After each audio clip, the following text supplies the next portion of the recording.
Welcome, everybody, to 60 for 60, an informative session concerning mentoring. We're doing this by Zoom because of the pandemic, COVID-19. I wish that I could be in a room with all of y'all and having another experience, but because of that, we're doing it. We're doing it this way. But it has taught me to come into, as my councilwoman, Catherine Rouse, always tries to drag me into the new century. This is becoming the new norm. So we just gonna have to deal with it the way we can. But we're happy for you. I'm excited about this conversation and this session to talk about mentoring our children. And you have some outstanding people who are going to talk with you today. I know the old adage that it's easier to mend a child than it is to build an adult. And this is one of our first steps. And I want everybody in our side of the county, in South Fulton, to consider the possibility of becoming a mentor for some young man or some young woman. I want to also let you know that if you have any questions during this session, please put them in the comment box so that we can address your questions as needed. So we're excited. We got some great people here today that's going to get you excited about mentoring and going after those kids and making something of them. So before we get started, I would like to bring in the chaplain for the city of South Fulton to lead us in prayer, Chaplain Warren Henry.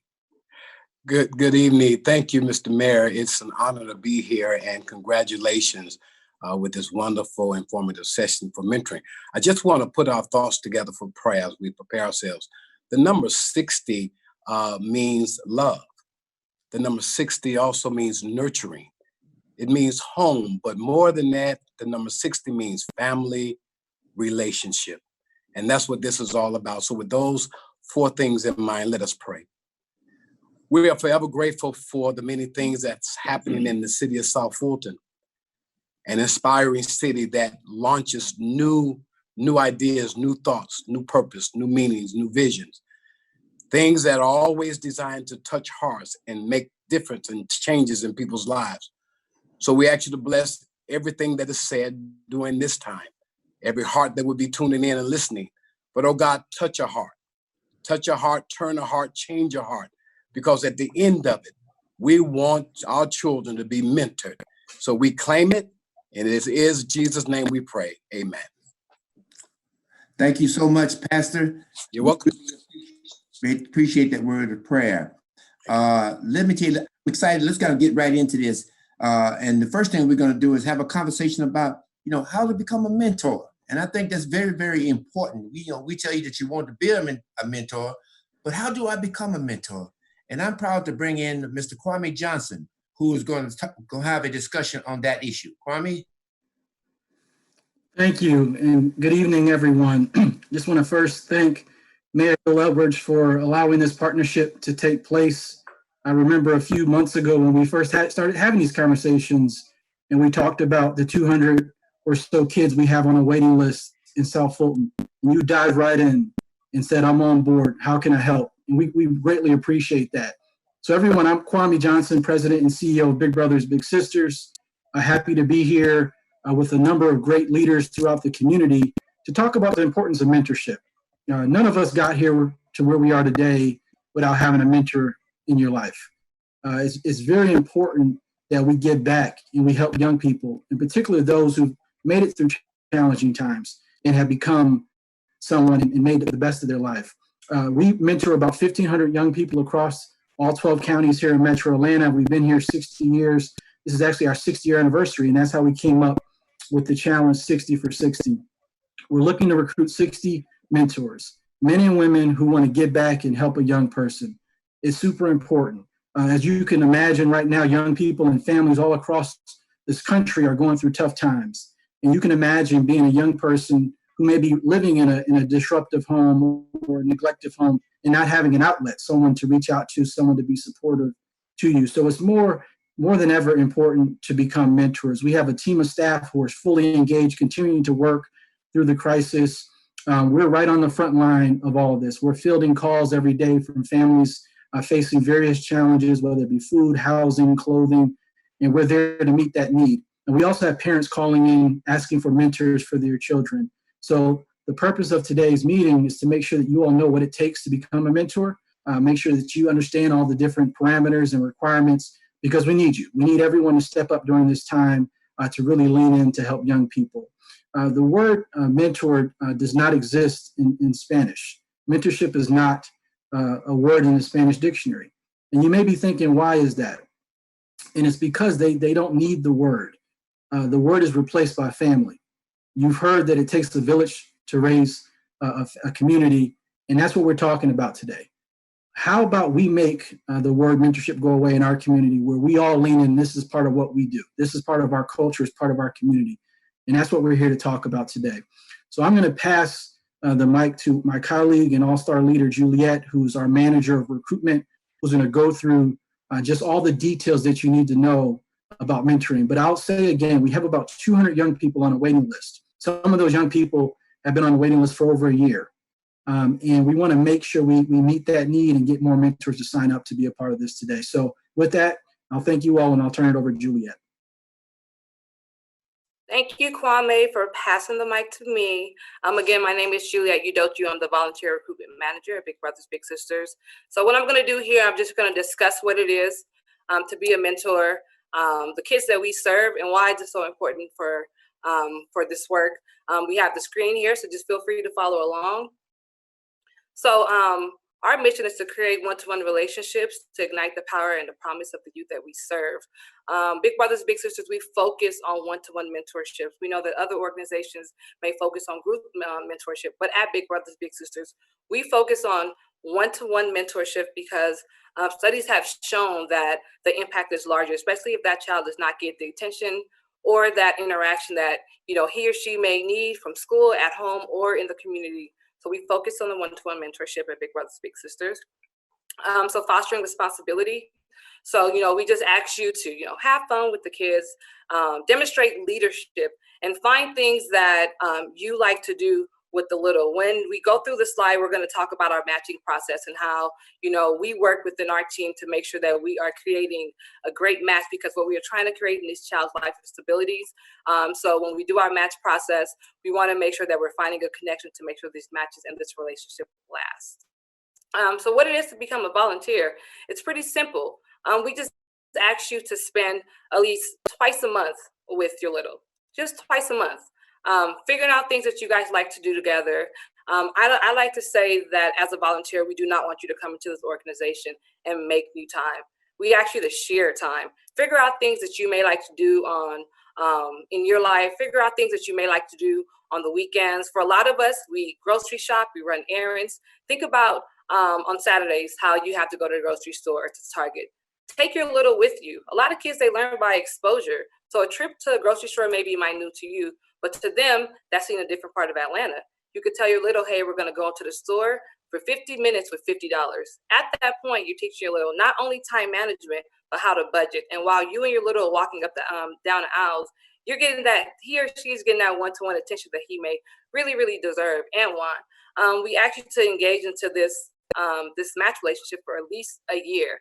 Studies show that you can do more harm to a child if you enter their life and leave in less than a year. So we ask you to ask yourself that, before I come into this program, can I engage into this? Can I be in this child's life for over a year? A lot of our matches last for longer than a year. I'm actually a former little. I was matched at the age at 7 years old, and I've been matched with my big sister for over 25 years. Don't age me. However, but it's been like my CEO Kwame likes to say, it's not really the program, but it's the relationship that really has the biggest effect on the child. So that's what we're trying to do. The great part about us is that after your match, you're going to get someone called your match support specialist. He or she is your match coach. When you come into the organization, you are taken care of from the beginning you start to the end. Your match support specialist is there. For your first year, they're going to do monthly checkups. In that checkup, they're going to see how your match is going, answer any questions that you may have. And they're not only doing the checkups with the volunteers, but we're doing it for the big, the little, and the parent. The goal of this, Big Brothers Big Sisters, is that we want to make sure that everyone is benefiting out of this program and everyone is enjoying it. So, what a big is not, the question we get a lot is what a big is and what a big is not. A big is a defender of potential. We want you to come in and to be a positive friend, to be a positive role model into this child's life. We want you to ignite the potential of them. What you're not a substitute parent. You're not a credit card and you're not a peer. And you will have your mass support specialist to help you out throughout the time to make sure that they're answering any questions that you may have.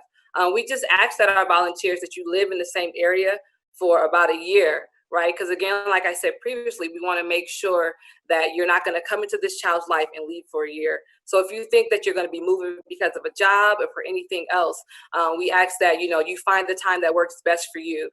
We also ask that you have access to transportation. We ask that if you do have that you have a valid driver's license and you have valid insurance, because you will be putting this child in your car when you guys are taking your outing. And lastly, that we're asking that you are 21 and over. We do have a site-based program that, when we work with some colleges that we do 18 and over. Before our community-based programs, we ask that our volunteers are 21 and over. So this is basically how the program goes. The first step is talking to me. The next step, after you apply for the program, at the end of this, we're going to have a slide. We're going to have a QR code. In that QR code, use your phone and take a picture of the QR code. By any reasons, if the QR code is not working, feel free to write in the comment box that your QR code is not working, and we will send you a link that you can go through. Fill out that QR code. After that, you will get an interview. Your interview will be done by our enrollment specialist. I like to call our enrollment specialist our Match.com team, because he or she are the persons who interview you, the kids, and the family. The reason why it's important for that is that they are getting to know you and what you like and why you're in this program, and they help us match you. So here's the match process. So you're right here. You're at your orientation. The next step, after you click your QR code, you're going to get an application. Complete that application. It only takes about 5 to 10 minutes. The next step is your interview. You'll be interviewed by our enrollment specialist. Next, it's trainings, right? We're making sure that everybody is trained before they go into this program. We have something big trained. We have training for the parents as well. Then it's our match meetings. This is when I like to call the magic hour. That's when the volunteer and the little and the family meets for the first time, right? And after that, you go out to the community, you have a great time. And in the process, as your match support specialist will be there to help you out to do your updates, and just also to make sure that you and your little are having a great time and that the match is growing. So these are just the kids that we serve. This is a snapshot. 87% of our kids come from low-income neighborhoods. 80% of our kids, they receive free or reduced lunches. 70% of our kids come from single-parent household, and 44% of our kids come from a home where they have had a parent who has been incarcerated. So just for South Fulton, as you can see, we have the area codes where we have kids. We have 190 kids who are waiting. So no matter where you live, in South Fulton or in Atlanta, we have kids who are waiting. We serve all 4 major counties in Atlanta: Fulton, DeKalb, Cobb, and Gwinnett. So for those who are on this call or on this live that may not live in South Fulton, we do have a kid who's on a waiting list waiting for you. So don't be discouraged to not sign up for this program if you do not live in South Fulton. Like I said, we have 190 kids who are waiting, eagerly waiting to be matched with a volunteer like you. So here we have your QR code. So this is when you take your phone out, right, and angle it to the QR code and snap it. Once you snap it, will be the application that will pop up. Take a second and fill that information out, and then you will receive an email from Big Brothers Big Sisters. Like I said before, if you take a picture, for you Android users, sometimes it does not work. So if it does not work, feel free to leave a message inside the comment box, and we will send you the link that you can physically put all your information in, and you will get an email from Big Brothers Big Sisters. And that's it. So I hope that you are excited to become a volunteer. Please take a picture of the QR code. And like I said, if it's not working, write it in the comment box, and we will send you a link to sign up. Now I'm going to throw it back to Kwame Johnson. Thank you, Juliet, for providing all those details. And I'll just add that even though we're in this crisis, we're still working every day. You can do a lot of this online right now. We are still making matches. We're still doing all of our normal work virtually. The trainings and all the different things that Juliet just talked about, you can do virtually. You can go to our website. You can use the QR code. And if you're interested, just go to our website and learn a little bit more and then decide from there. There may be someone that you know that's a good fit for this, but we are pushing very hard. We're very appreciative of the city of South Fulton that's opened their office up to us and welcomed us with open arms to help us meet this need. So thanks again, Juliet, for all the information. So next, I'm very pleased to announce that we have actually John Collins, who's a power forward for the Atlanta Hawks. All of you all know him, great player, doing great work in the community, and is actually an honorary Big Brother with Big Brothers Big Sisters. And I just appreciate him taking some time to come chat with you all today about his involvement with Big Brothers Big Sisters and about his beliefs around mentorship. So, hey, John, how you doing? Good. How are you? Thank you for having me on, first of all. No, definitely, man. I know you're eager to get back on the court, but we're glad to have you with us.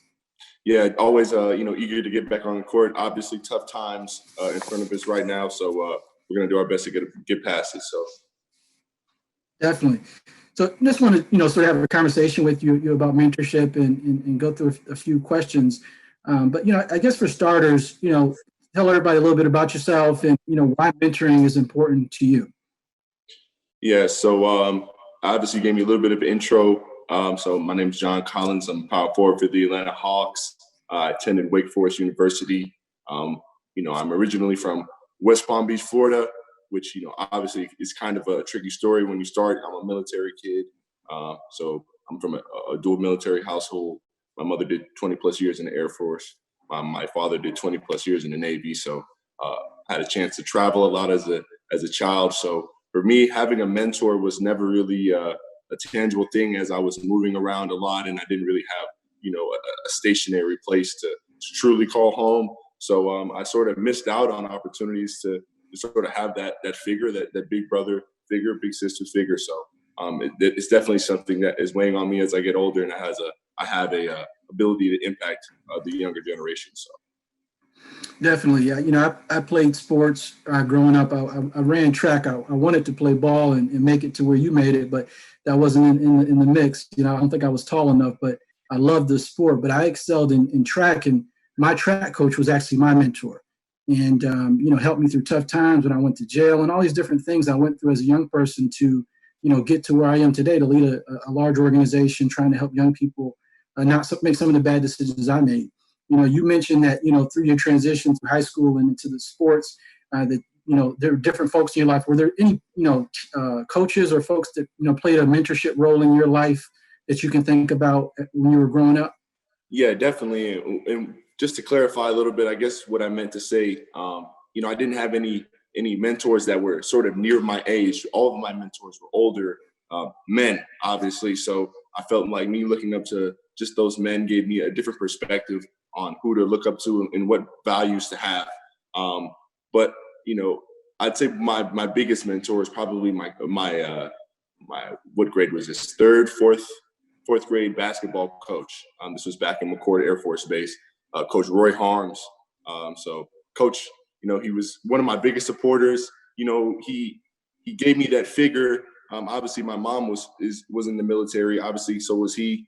And he just took me under his wing. On weekends, I would go cut grass with him. He had a grass cutting business, and he would bring me along with him, and that was my first job. He gave me my first job, and ever since then, our basketball bond on the court, our coach and player relationship just blossomed, and he was there on draft night. So that's really one of my favorite coaches to this day, and one of my true mentors.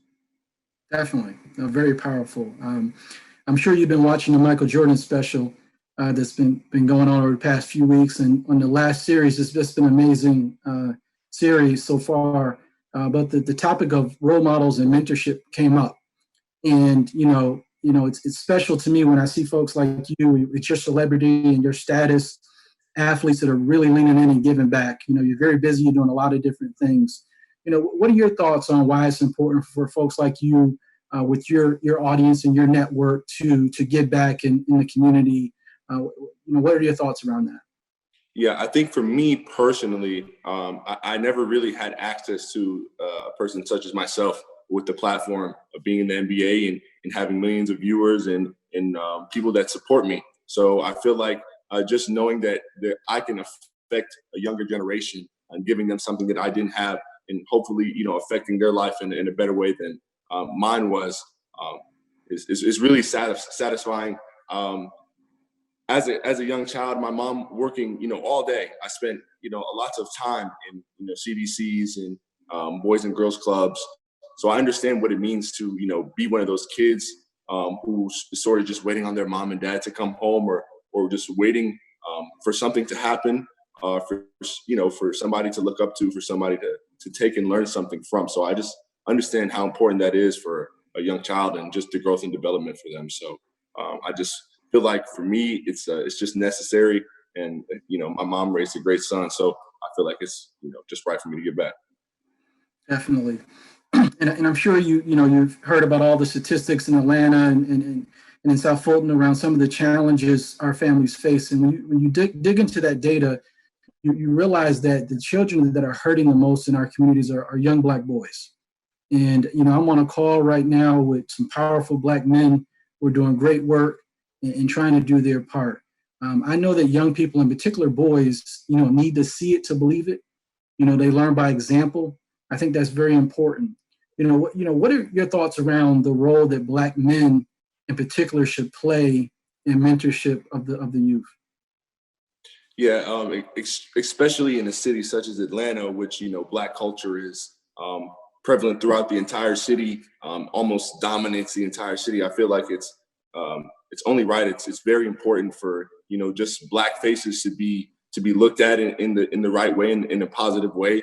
So those young kids can have positive Black role models to look up to. Obviously, our country is in turmoil, but I think for those young Black men that are being affected, by their circumstances, giving them hope, giving them familiar faces makes it that much easier for them to grasp their dreams and go work for what, obviously they don't have, but what they can get, in which, most young Black men don't think they have the opportunity to go ahead and try to further themselves. But I feel like this is the platform that I've been given to try to just innovate and give other young Black men opportunities. So Atlanta, like I said, especially for me, it holds a special place in just the Black community. So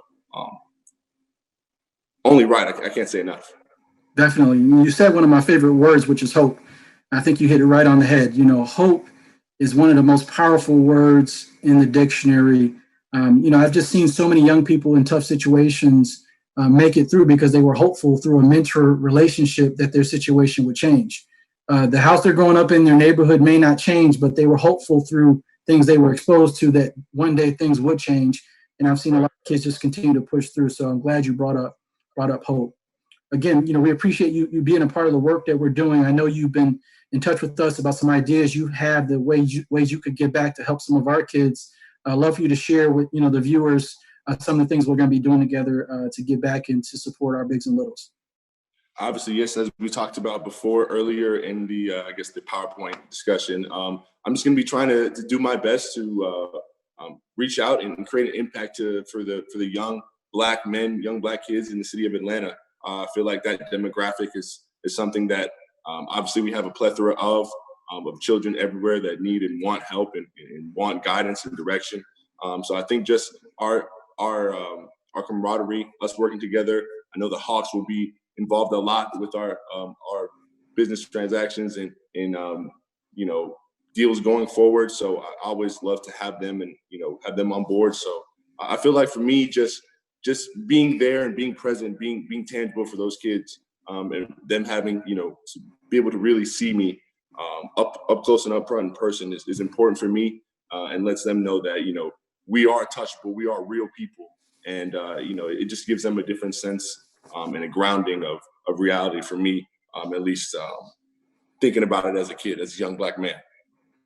Definitely. I was talking with Juliet earlier, and I know you all been in touch with some ideas around possibly doing like a virtual workout with some of the kids. I think that'd be pretty cool for, like you said, for kids to actually see you and see the work that you're doing, and using technology the best that we can to do that. That'd be pretty cool.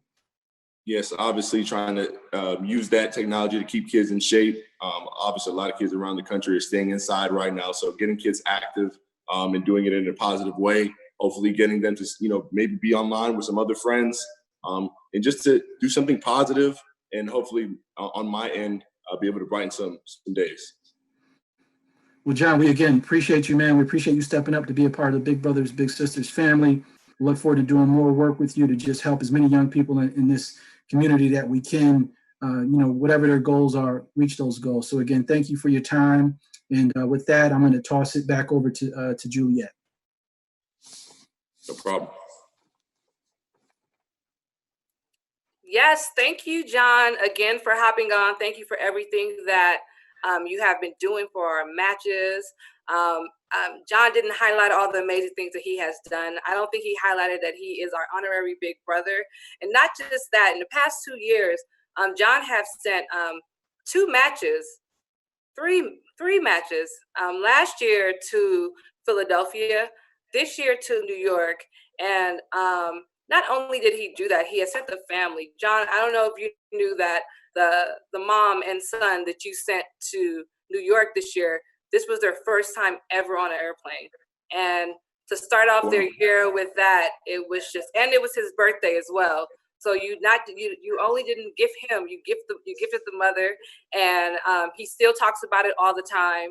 John has sent countless of matches to Hawks games, meet and greet the players, and just to touch on the virtual activity next week, John will be starting his virtual workout classes. I didn't want to take a shine, but I felt like you're really downgrading the things that you have been doing for the youth in Atlanta through the Hawks and John Collins. So we just want to appreciate and thank you for everything you have been doing, John. No problem. Not to downplay. I just feel like as the person I am, it's not something to brag about or something that I necessarily need to say. Obviously, I have people such as yourself who obviously gladly tell the people the good things I've been doing in the community, and I'm fine with that. So no problem. Thank you for welcoming me with open arms. From the first time I met you guys, the energy was amazing, and it still is to this day. So hoping for good things going forward, and I'm locked in.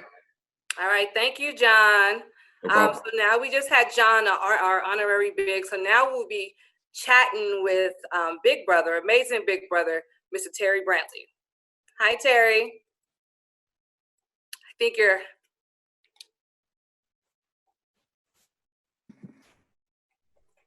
There we go. Can you hear me? Okay. Hey, Terry, how are you doing? Hey, I'm good. How are you? Good.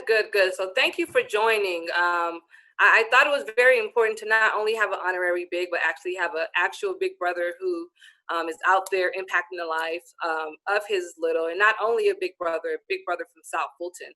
All right. And I'm glad that, you're joining on today just to talk to us, about your experience with Big Brothers, Big Sisters, the misconceptions that I think a lot of Black men have, or men in general have, right? When you think about the commitment issue, when they hear we asked you to be a volunteer for a year, I think once they see that year part, a lot of guys jump back. And I think there's a lot of misconception of what it is to be a volunteer. So I'm just happy to have you on today to talk about your experience with Big Brothers, Big Sisters, why you decided to be a big brother. So if you're ready, we can dive right in. Well, it all began at a Devils tennis match. I was approached by Randy Tanner, a good friend of mine. He's a Big Brothers board member, and he asked me if I knew about the organization. And as many people do, I said, I'm familiar with it, but I really had no idea of how it actually worked or what matching really meant until he invited me to the annual gala. And after watching the presentation of the many matches that were happening in Greater Atlanta, they emphasized that they still had a deficit number of bigs to littles in need, which I didn't really believe. But I immediately made the decision that, I was going to do all I could to help. I was mentored by a really, really great father. And, I knew a lot about manhood, but I knew that I couldn't pass it on to anybody unless I had some sort of organization to be involved in. I'm a member of a fraternity, Omega Psi Phi, Root. But, and we do a lot for young Black men, but I didn't have a relationship with an individual young man that would have a lasting impression or an influence on a personal level. So Big Brothers has helped me to change that. And now I've got Tony, and, he means a lot to me. Okay, good. So you said that you don't have a boy to pass it down with. So you're a father, right? Yes, I have And 4 daughters. so as a father with four daughters and a wife, you're still managing to give your time to another kid. Like, can you talk on the importance of that and why you decided and why you can encourage other people to make time to mentor? Well, here's the point. If you look at it, only there are 8% of the teachers out there are men. And young Black men don't get, you get 40 hours of school per week, but they don't get any time to spend with men. One of the issues is if you don't step up to interact with kids in early development, they don't get the communication skills, the socialization skills that they need. It's going to impact our community in a lot of ways if we don't get to these young Black men and make sure that they get some exposure. They have to learn to work with each other at a very young age. We have to mentor them so that they can sort of develop some synergy and understand what it is to work with another man. United men stand, but divided we fail. And it's just a unique opportunity to be able to just get one-on-one and spend good time with the person. And, it's just critical. It's absolutely critical. And I know that, because there are not enough men out there, if you think about a kid spending every day of the week with 92% women, where are they going to develop that ability to just go one-on-one with a man? And by the time they get to 18, 19 years old, if they haven't spent that kind of time, they see other men as being, it becomes almost predatory. And that, I believe, leads to a lot of the Black on Black crime, the violence that we have out there, is because we don't grow up seeing men as an opportunity. We see them as a predator or an invasive situation versus seeing the cooperative nature we can get when men get together. So I love the opportunity to just get with Tony and, just get one-on-one, man on man, or big to little, but I really, I see a lot of benefit to it. I'm sorry. Go ahead. No, I love it. Like, this is the excitement that I love to see when I meet and I chat with volunteers. So Terry and Tony, double T. So tell me how long. Tony Terry. Tony and Terry. See? Yeah. Tell me how long you've been matched with Tony, and tell me what you love to do with Tony and your experience with Big Brothers Big Sisters. Well, now I did the application in November of 2017, and by spring of 2018, I got my match. And Tony and I, we go fishing, we go to the park, we play tennis together. I'm teaching him tennis. I'm a tennis fanatic. We play tennis together. I took him to Georgia Tech's tennis team games. I've taken him to a Georgia Tech game thanks to you guys, which you guys do a fabulous job of providing us opportunities to do things with the littles. We've gone to the movies quite a few times. The kid likes to eat crabs, so I'm big on seafood. So our favorite thing to do is to go out and eat crabs together. He's an eater. I'm a foodie, so we're enjoying that. Eat crab in South Fulton? Yeah, let's see now. Now, typically we go to some places sort of in town, but I know we got some crab spots on the south side. So, Mr. Mayor, we will definitely be down there doing our thing. I promise you that.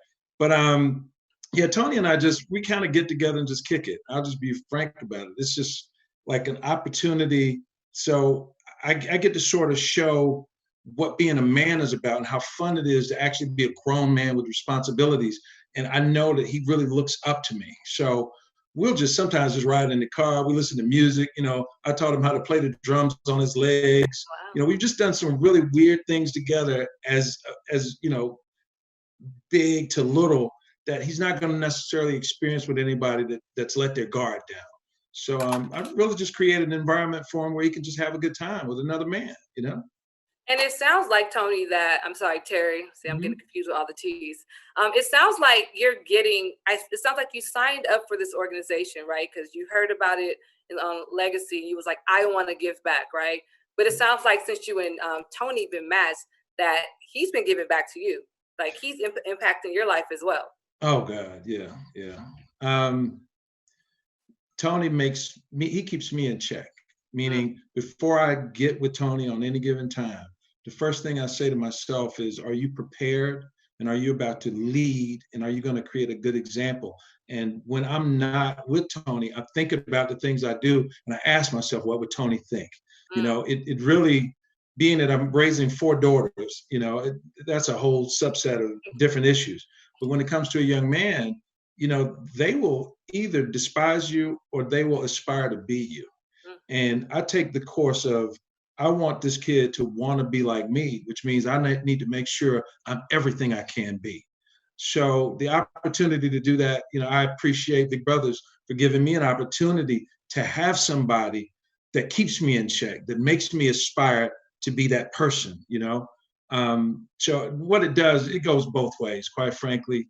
It's there's a synergy there that I think I'm making him better. He's making me better.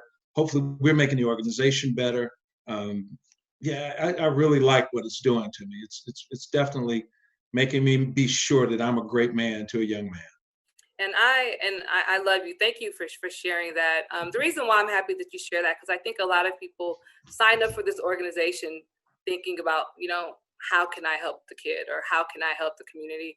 They don't think how volunteering can really impact their lives as well. And I think that's good, because a lot of people who are on this live, trying to figure out what Big Brothers, Big Sisters, and they're probably at home watching this, trying to discern if this is something for them to do. What words of encouragement can you give the individuals who are at home on YouTube or Facebook Live, or probably seen a post about Big Brothers, Big Sisters, and they're on the fence about signing up for the organization? I have two things that I will ask you to do.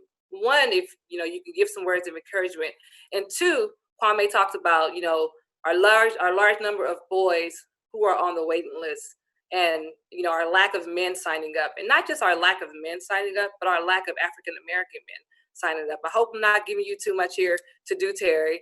But first, can you give some words of encouragement to the individuals who are at home, who are watching this and thinking about signing up for the organization? Yeah, the first thing, because I did, I'm a recruiter. I try to recruit people to the organization all the time. And what I hear from them a lot is, I don't have time. I don't have time. I don't have time. And I've developed this new thing I'm going to say to folks, which is, if you're not willing to give a few hours a month to help change the future in my world, then what in the world are we doing that's so important? What else could be more important than spending a few hours a month to change the world, if this is the world we expect to live in? So, who we face in 10 years are these young men.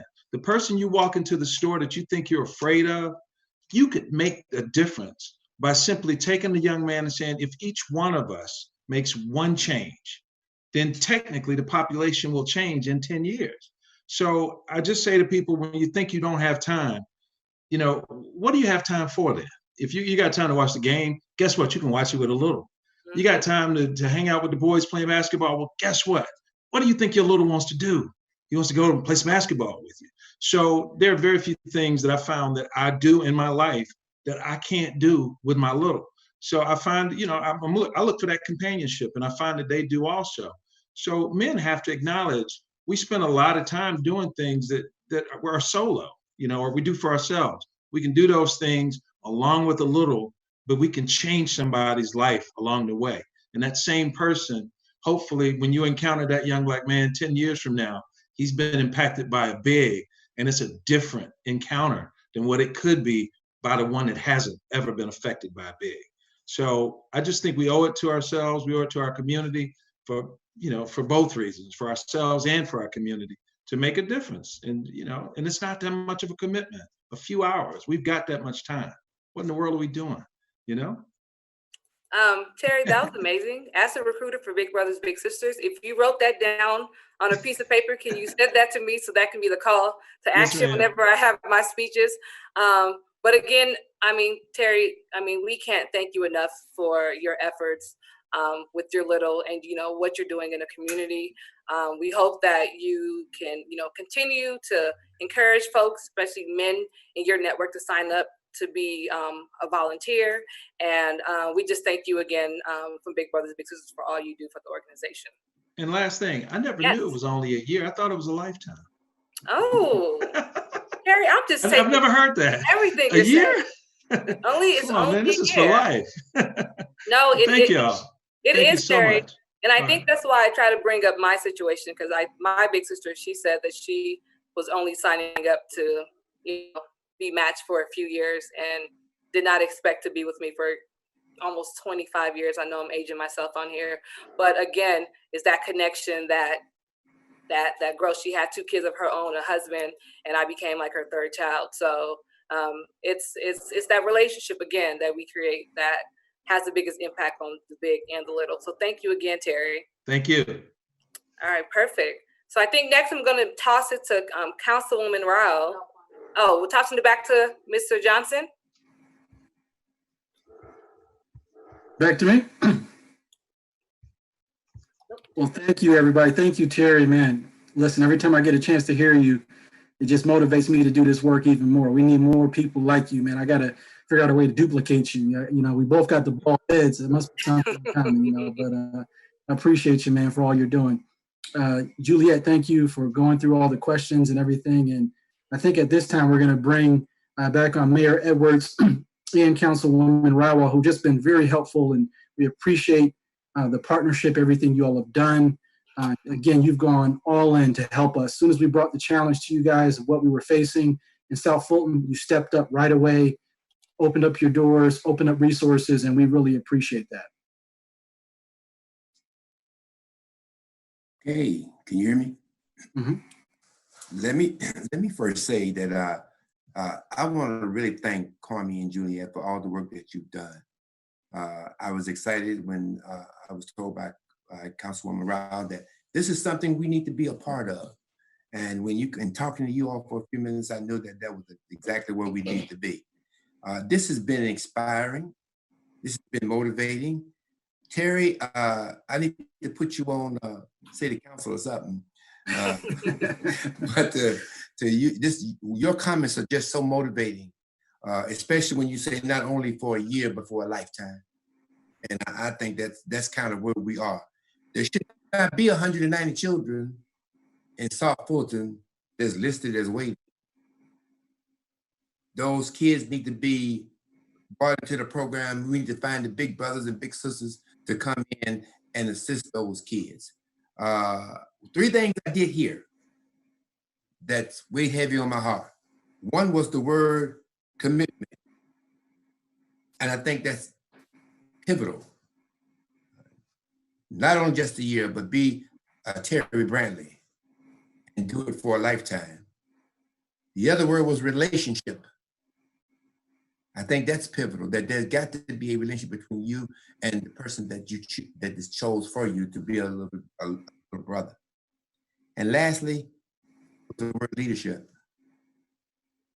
If you're a leader, I believe that you can make a leader just by association. So, and then to John Collins, a person like that who's playing professional basketball, but yet finds the time. And we talked about time, Terry. That's the thing that people most talk to you about. John's a professional basketball player, but he wants to lend not only his money, but his time. And so I'm just excited about the whole conversation and how easy it is to join. And I hope that some of you all are pulling out your phone today and just clicking for that application and become a big brother, big sister in South Fulton. 190 waiting is too many. And we as a citizen, as a city, gonna do everything that we can to lower that number. I like to see the budget go up, and I like to see that go down. But we need to lower that number. So at this time, I think Councilwoman Rao is on. This time I want to pass the mic to her. Thank you, Mayor Edwards. When I first got the information from Juliet and Kwame about the unmet need in Fulton County, in South Fulton, I instantly stepped up and reached out to our mayor. A city with over 100,000 residents, there is no reason why we can't really meet the charge to get 190 young people matched. But in celebration of their 60th anniversary, we're going to start with 60. I hope everyone who's tuned in today will QR code and complete the nation so we can begin to match our young people. I think I heard everybody on this call talk about it was a caring adult change the trajectory for them. We can do that in our community. I think Terry said it best. If we want to look at how we change our communities 10 years from now, it means we have to get involved today. And so I would ask that not only you sign up, but find at least one other adult, caring adult to step up and be a mentor for Big Brothers, Big Sisters. So that's our charge. I think we're all excited about the possibilities and what we can do in our city. So I'm just looking forward to continuing to work over the next year to make sure we reach our goal of at least getting the 60 mentors, but I'm encouraged that we can match all 190 of our young people. Thank you. Thank you again. And thank you for everybody who participated in today's session.